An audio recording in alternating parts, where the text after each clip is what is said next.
அந்த ஜென்மத்துக்கு இனி திருந்து போறதில்ல. ஏன்னா கிளாஷ் இன் இட்டாலி நீங்க எடுத்துக்கிட்டீங்கன்னா கோடி ரோட்ஸ் வெர்சஸ் கந்தருக்கான மேட்சை தவிர்த்து மற்ற எல்லா மேட்சுமே சூப்பராகவே இருந்துச்சு.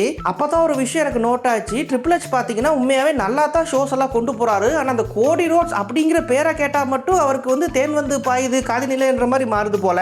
ஏன்னா தேனோஸ் லெவலுக்கு இவ்வளவு பெரிய ஹைப்பை கொடுத்து கோல்ட்பர்க் ரிட்டையர் பண்ண வச்சு, ஜான்சினாவை ரிட்டையர் பண்ண வச்சு, பத்தாவதுக்கு கடைசியா செத் ரோலின்ஸ் கூடயும் ஜெயிக்க வச்சு, இப்போ உங்களுடைய செல்ல குழந்தைய காப்பாற்றணும் அப்படிங்கிறதுக்காக அந்த ஆளை போயிட்டு இவ்வளவு கேவலமா ஆக்குறது வந்து நியாயமா? இதுல பத்தாவதுக்கு காலை மேல போட்டுட்டான், கீழே போட்டுட்டான், அதுக்குள்ள விட்டுட்டான் அப்படிங்கிற பஞ்சாயத்து வேற மேட்ச் முடிஞ்சதுக்கு அப்புறம். ஏன்னா மேட்சே பார்த்தோன்னா கேவலமா தான் இருந்துச்சு. இதுல ஒரு பஞ்சாயத்து வேற கேக்குதா? இப்ப அடுத்த வாரத்துல இருந்து எப்பயும் போல ஆரம்பிக்க போறாரு அவருடைய மந்திரத்தை. I am easy to find but difficult to beat அப்படின்ட்டு. கோடி ரோட்ஸ் பாத்தீங்கன்னா உண்மையாவே ஹைலி டேலண்டடான ஒரு ரெஸ்லர். அவரை சாம்பியனா மறந்துருங்க, ஒரு ரெஸ்லரா பயங்கர டேலண்டடான ஒரு பர்சன். அதே மாதிரி ஆப்போசிட்ல பாத்தீங்கன்னா ரெஸ்லிங்காகவே பிறந்த ஒரு மனுஷன் குந்தர். தலைவன் வந்து எந்த ஒரு மேட்ச் பண்ணாலுமே 4 ஸ்டாருக்கு மேல போகாம இருக்காது. நீங்க அவரோட ரெக்கார்ட்ஸ்லாம் எடுத்து பாருங்க, உங்களுக்கு தெரியும். அப்ப அப்படிப்பட்ட 2 ரெஸ்லர்ஸை வச்சுக்கிட்டு இந்த மாதிரியான ஒரு மேட்சா கொடுக்கிறது. இதுல வேற கிளாஷ் இன் இட்டாலியோட ஃபர்ஸ்ட் மேட்சே இதுதான். இப்போ நீங்க எல்லாம் நிறைய பேர் கேட்கலாம், என்ன ப்ரோ குந்தருக்கு வந்து சொம்பா அப்படின்ட்டு. சொம்பெல்லாம் கிடையாது. நீங்களே யோசிச்சு பாருங்க, அத்தனை லெஜெண்ட்ஸை வந்து ரிட்டையர் பண்ற மாதிரி இவங்க காட்டியிருக்காங்க WWE.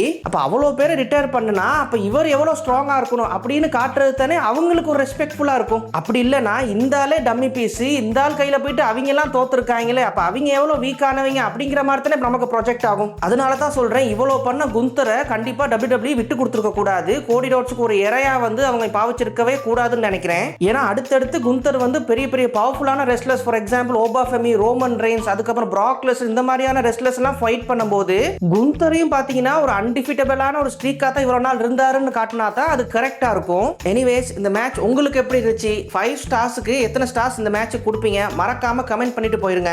அண்ட் இதுலயும் நிறைய ஃபேன்ஸ் பாத்தீங்கன்னா ராண்டி ஆர்டன் வந்துருவாரு அப்படிங்கிற ஒரு கனவோட இருந்திருப்பீங்க. நல்ல நேரம் அந்த கனவு பக்கத்தே நான் போகல. ஏன்னா எனக்கு தெரியும் WWE கனவே பாத்தீங்கன்னா அந்த கனவுகள் எல்லாம் போட்டு மிதிக்கிறது தான். கடைசி வரைக்கும் இந்த ராண்டி ஆர்டன் கையில இந்த 15வது சாம்பியனை பார்க்காமே போயிருவோமோ அப்படிங்கிற ஒரு கவலை எனக்குள்ளேயே இருக்கு. பரவாயில்ல, காத்திருப்போம். நம்ம விஜய் நான் சொல்ற மாதிரி தான், ராண்டி ஆர்டன் ஃபேன்ஸ் கான்ஃபிடென்ட்டா இருங்க, வெற்றி நிச்சயம்.